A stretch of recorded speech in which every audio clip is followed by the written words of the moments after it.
పడమట అస్తమిస్తాడు. సూర్యుడు లేనిదే ఈ జగతి లేదు.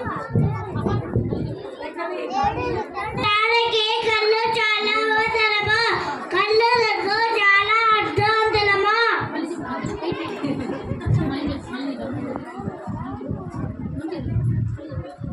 రెండు కళ్ళలో ప్రతి ప్రాణికి కళ్ళు చాలా అవసరమా, కళ్ళకు చాలా అర్థవంతులమా.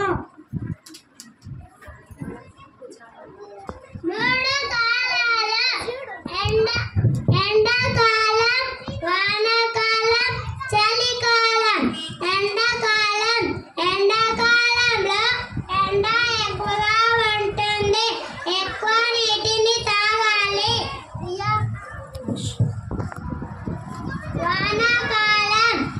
వానాకాలంలో వర్షాలు ఎక్కువగా కురుస్తాయి, పంటలు బాగా పండుతాయి. చలికాలం, ఈ కాలంలో చలి ఎక్కువగా ఉంటుంది.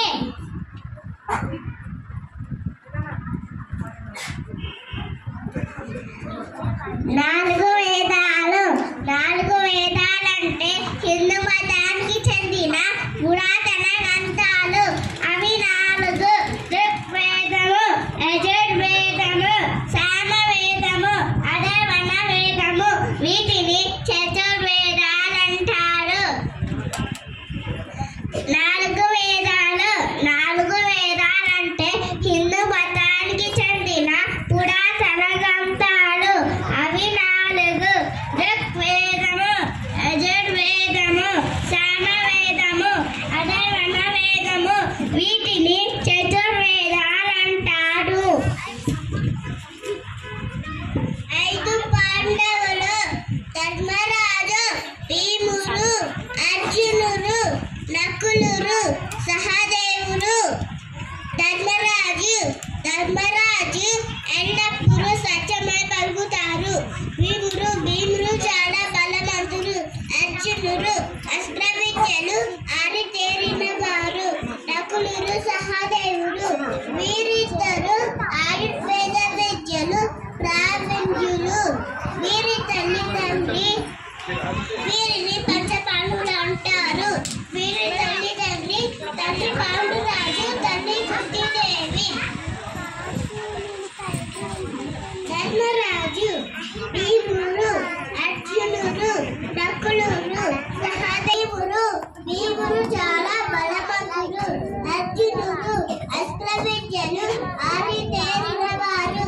నకులుడు, సహదేవుడు వీరిద్దరు ఆయుర్వేద విద్యలు ప్రావీణ్యులు. వీరి తల్లి 6 ఋతువులు: వసంత ఋతువు, గ్రీష్మ ఋతువు, వర్ష ఋతువు, శరత్ ఋతువు, హేమంత ఋతువు, శిశిర ఋతువు. వసంత ఋతువు, ఈ ఋతువులలో చెట్లు చిగురించి పూలు పూస్తాయి. గ్రీష్మ ఋతువు, ఈ ఋతువులో ఎండలు బాగా మండుతాయి. వర్ష ఋతువు, ఈ ఋతువులో వర్షాలు బాగా కురుస్తాయి. శరత్ ఋతువు, ఈ ఋతువులో చక్కటి వెన్నెల కాస్తుంది. హేమంత ఋతువు, ఈ ఋతువులో మంచు బాగా కురుస్తుంది. శిశిర ఋతువు, ఈ ఋతువులో చెట్ల ఆకులు రాలిపోతాయి. 2 ఋతువులకు ఒక కాలం ఉంటుంది. 7 స్వరాలు: స, రి, గ, మ, ప, ద, ని, స.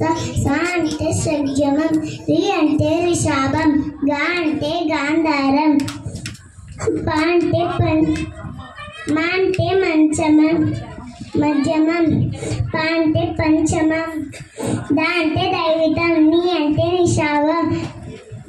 వీటిని సంగీత స్వరాలు అంటారు.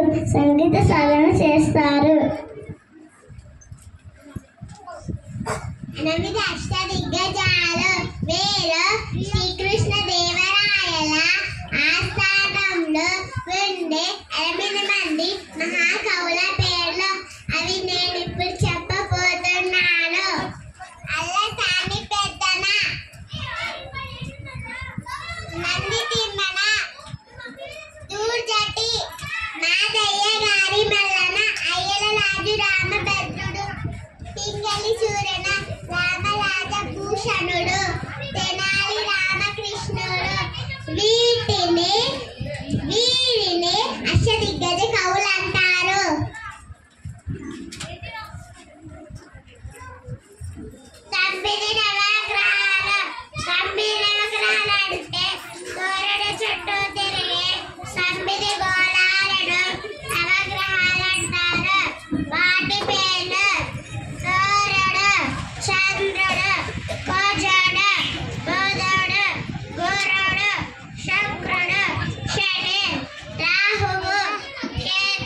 రామవతారం శ్రీకృష్ణ అవతారం కల్కి అవతారం